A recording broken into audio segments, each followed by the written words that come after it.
3 dari 5 perempuan mengalami pelecehan seksual sekali dalam hidupnya. Perempuan bukanlah objek seksual, objek pandangan, ataupun objek kekerasan. Namun, perempuan adalah subjek yang pantas untuk dihargai, layaknya manusia. Perempuan membutuhkan proteksi. Perempuan juga perlu merasa aman keluar rumah, terlepas dari apapun yang digunakan atau diperbuat. Tidak melawan bukan berarti lemah. Tidak melapor juga bukan berarti takut. Korban adalah korban. Korban berhak untuk didengar dan dilindungi, bukan dihakimi. Bersama, kita bisa saling mendukung dan melindungi tanpa menghakimi satu sama lain. You are not alone.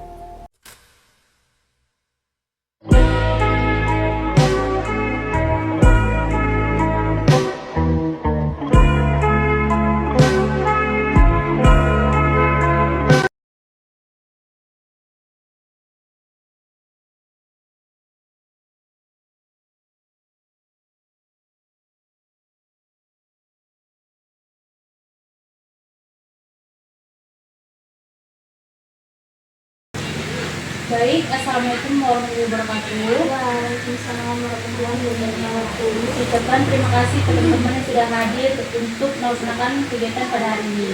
Perkenalkan, nama saya Disna Bersuara selaku pemimpin kegiatan dunia kosong pada hari ini. Sebelum mulai, mari kita membaca terlebih dahulu. Teman-teman, atau ada yang mau memimpin doa? Baik, sebelum melakukan kegiatan ini, sebaiknya mari kita berdoa. Berdoa dimulai. Udah selesai. Jadi teman-teman udah pada tahu belum BKP itu apa? Belum.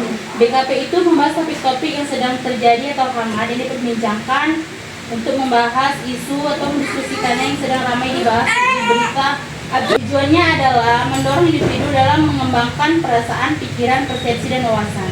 Manfaatnya adalah mendapatkan pemahaman tentang diri dan memperoleh informasi atau wawasan yang baru. Dalam bimbingan kos ini terdapat beberapa tahap, yaitu tahap pembentukan, peralihan, kegiatan, dan pengakhiran. Saya harap teman-teman di sini mengikuti kegiatan ini dengan sukarela dan secara terbuka untuk memberikan tanggapan dengan berita yang kita bahas hari ini, dan mengikuti kegiatan ini dari awal hingga akhir, serta memberikan tanggapan dengan sopan dan santun. Baik, sebelumnya teman-teman sih pada kenal sama lain belum? Baik, kita perkenalan sambil bermain ya. Contohnya sebutkan nama dan warna kesukaan, dan setelah itu teman sebelah menyebutkan nama teman awal baru menyebutkan namanya. Baik, saya mulai dari sebelah sini. Perkenalkan, nama saya Dwi Putri. Warna kesukaan namanya Dwi namanya. Ade Dwika Putri. Saya Devina Agustia. Warna kesukaan saya warna biru. Alida Putri, warna kesukaan warna biru. Devina, warna kesukaan warna biru. Nama saya Putri Farila, warna kesukaan warna biru. Devina, warna kesukaannya biru. Devina Agustina, kesukaannya biru. Farila, biru. Nama saya Olona sekarang. Ade warna kesukaannya biru. Devina warna kesukaannya biru. Bila warna kesukaannya biru.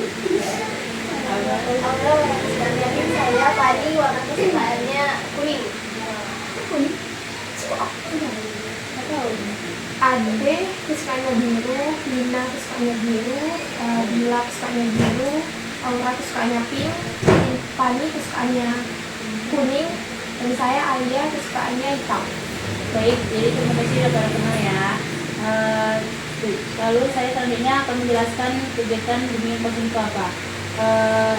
Bimbingan konseling kelompok adalah membahas topik-topik yang sedang terjadi saat ini, yang sedang hangat diperbincangkan. Teman-teman di sini sudah siap belum untuk memberikan tanggapannya untuk kegiatan pada hari ini? Dengan duduknya apakah sudah nyaman atau yang mau izin ke toilet? Tidak. Baik, teman-teman, saya akan melanjutkan kegiatan ini. Kegiatan ini terdapat dari 2 topik, yaitu ada topik bebas dan topik tugas. Nah, apa sih topik bebas itu? Topik bebas itu adalah topik yang kalian sendiri yang menentukan mau bahas apa pada hari ini. Boleh kalian kasih pendapat. Sedangkan topik tugas itu adalah saya sendiri yang menentukan. Jadi kalau topik bebas itu yang menentukan topik itu yang dibahas, sedangkan topik tugas itu yang menentukan topik yang akan dibahas saya sendiri. Jadi teman-teman mau membahas topik tugas apa topik bebas? Topik bebas. Baik, berarti saya kan yang menentukan berita pada hari ini. Potong, Mbak. Baik, saya lanjutkan. Di sebuah desa dari Serdang, seorang gadis remaja yang baru lulus kelas 1 SMA harus menanggung luka batin yang mendalam. Gadis ini disebut saja Melati. Tinggal bersama ibu dan ayah tirinya. Ayah kandungnya sudah lama tiada dan ibunya bekerja sebagai asisten rumah tangga di luar kota. Meninggalkan Melati tinggal hanya berdua dengan ayah tirinya di rumah. Namun alih-alih dijaga dan dilindungi, Melati justru menjadi korban pencabulan oleh ayah tirinya sendiri. Kejadian mengerikan ini tidak terjadi sekali, tapi sebanyak 7 kali. Setiap kali ibunya pergi bekerja, sang ayah tiri memanfaatkan kesendirian itu untuk melancarkan aksi bejatnya. Melati hanya bisa menangis dalam diam. Ia ketakutan, bingung, dan merasa tidak punya tempat berlindung. Rasa trauma mulai terpuruk, sehingga akhirnya ia merasakan sakit pada bagian intimnya. Ia memberanikan diri untuk mengadu kepada neneknya, satu-satunya orang yang ia percaya. Sang nenek terkejut dan segera membawa Melati ke badan desa, lalu dirujuk ke puskesmas untuk pemeriksaan. Dari hasil visum ditemukan tanda-tanda kekerasan seksual menerka cerita yang dialami oleh Melati. Dengan hati yang hancur, seorang nenek korban melaporkan kejadian ini ke Polres Jombang. Penangkapan pelaku tak butuh waktu lama, polisi bertindak cepat. Pada 6 November malam, unit Resmob Satreskrim Polres Jombang menangkap pelaku, seorang pria berusia 24 tahun yang tak lain adalah ayah tiri korban.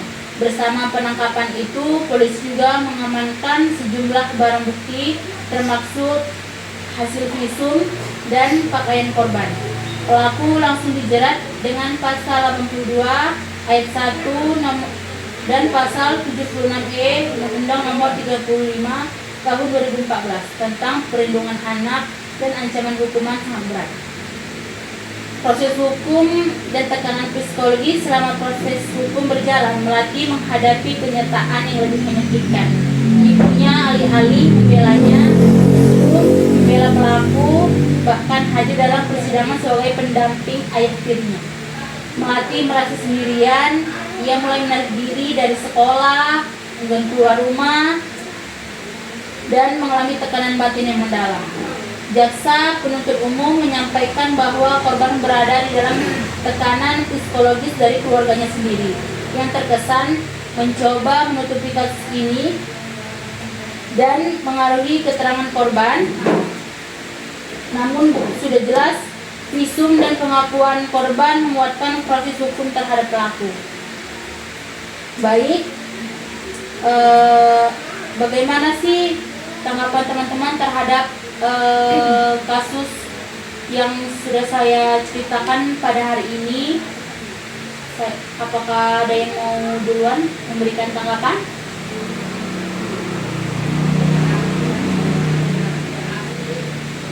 Baik, saya kepada Devina, saya persilakan. Saya korban biasanya mengalami trauma mendalam yang bisa berdampak.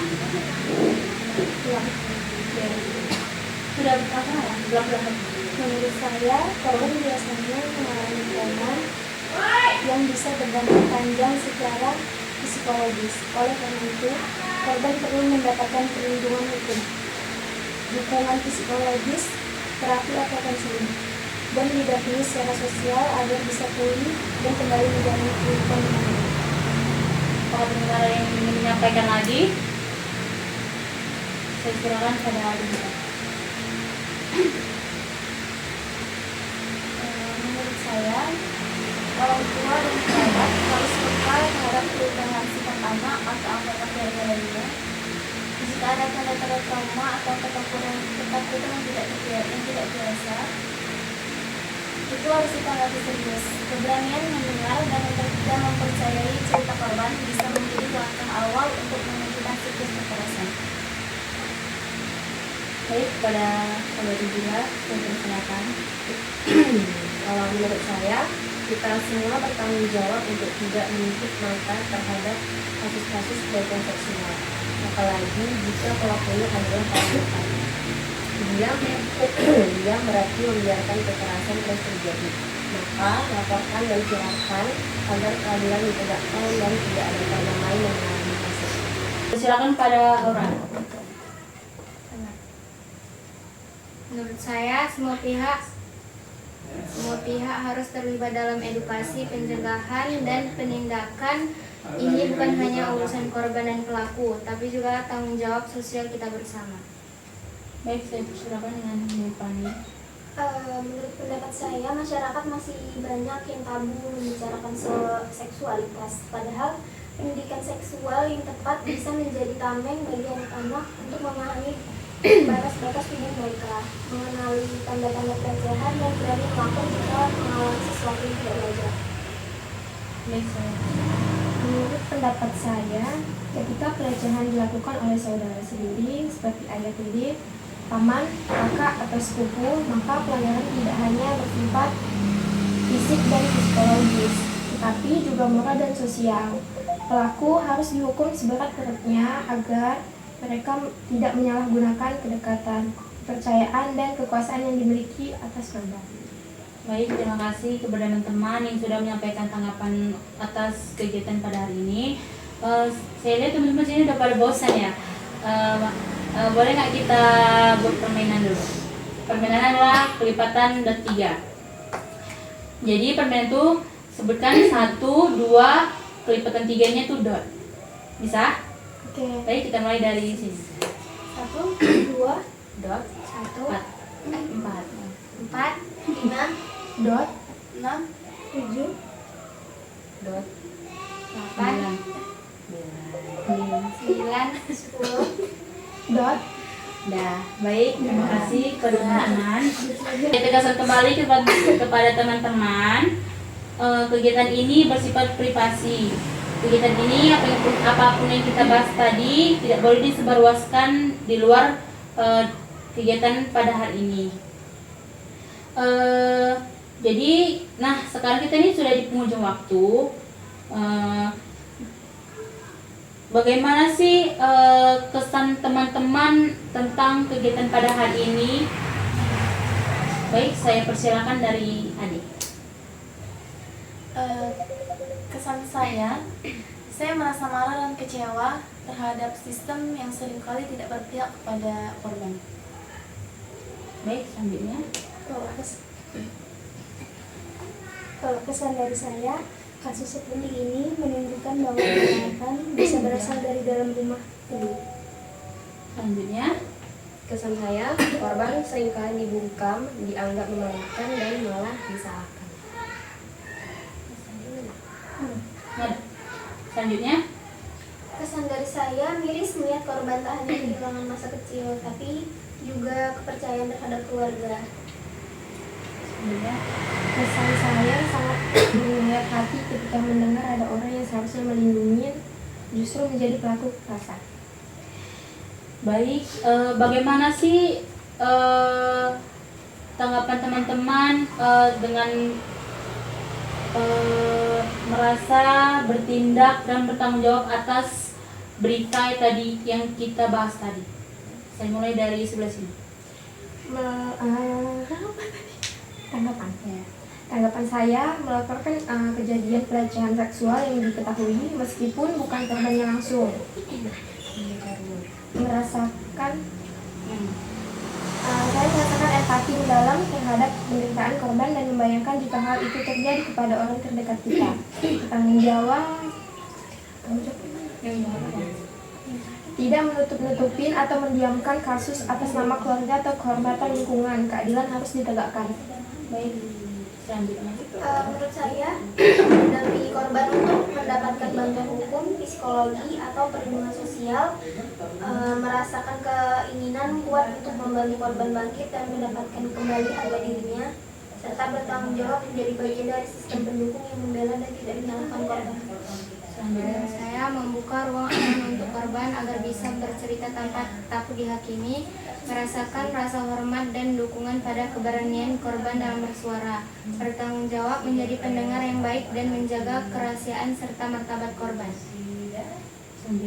Tanggapan saya, sekolah, tempat kerja, dan komunitas terhadap pelecehan seksual merasakan semangat untuk perubahan sistematik agar tidak ada ruang bagi pelaku kekerasan dan bertanggung jawab mengawal dan mengawasi pelaksanaan aturan secara ketat. Menurut saya, mengedukasi diri dan orang sekitar tentang pelecehan seksual, batas pelaku dan hak atas perlindungan diri. Merasakan kepedulian dan rasanya mencegah dari korban. Bertanggung jawab menyebarkan pengetahuan dan informasi yang benar tentang seksualitas dan kekerasan seksual termasuk di sekolah dan media sosial. Menurut saya, menolak dan melawan segala bentuk candaan, komentar, atau tindakan yang menjurus pada pelecehan. Merasakan ketidaknyamanan dan kemarahan terhadap normalisasi kekerasan dalam budaya kita. Bertanggung jawab membangun lingkungan yang sehat dan aman dari kekerasan verbal maupun fisik. Baik, untuk topik selanjutnya, apakah teman-teman bersedia untuk membahas kegiatan ini di lain hari? Bersedia? Baik, terima kasih. Selanjutnya, apa sih pesan teman-teman untuk berita yang kita bicarakan tadi? Boleh saya mulai dari sebelah sini. Pesan saya, penegak hukum harus memberikan hukuman seadil-adilnya dan tidak tunduk pada tekanan atau pengaruh keluarga. Selanjutnya, Pesan dari saya, kita perlu lebih waspada dan tidak menormalisasikan tindakan menyimpang hanya karena pelakunya adalah anggota keluarga. selanjutnya. Pesan saya, stop menyalahkan korban, sudah saatnya kita lebih percaya dan mendengarkan suara mereka. Menurut saya, semua pihak harus terlibat dalam edukasi, pencegahan, dan penindakan. Pesan saya, dukung pemulihan korban secara penuh, jangan meremehkan terutama yang mereka alami hanya karena ini menjadi nama baik keluarga. Pesan saya, keluarga seharusnya menjadi tempat yang aman, bukan tempat ketakutan. Jangan biarkan pelaku dilindungi hanya karena status sebagai saudara. Baik, terima kasih kepada teman-teman yang sudah hadir dalam kegiatan hari ini dan menyampaikan tanggapan, pesan, kesan, serta bagaimana cara bertindak, bertanggung jawab, serta apa yang kalian rasa setelah kalian sampaikan pada kegiatan hari ini. Sebelum berakhir, mari kita berdoa terlebih dahulu. Berdoa, kita mulai. Berdoa selesai. Baik, terima kasih. Assalamualaikum warahmatullahi wabarakatuh. Waalaikumsalam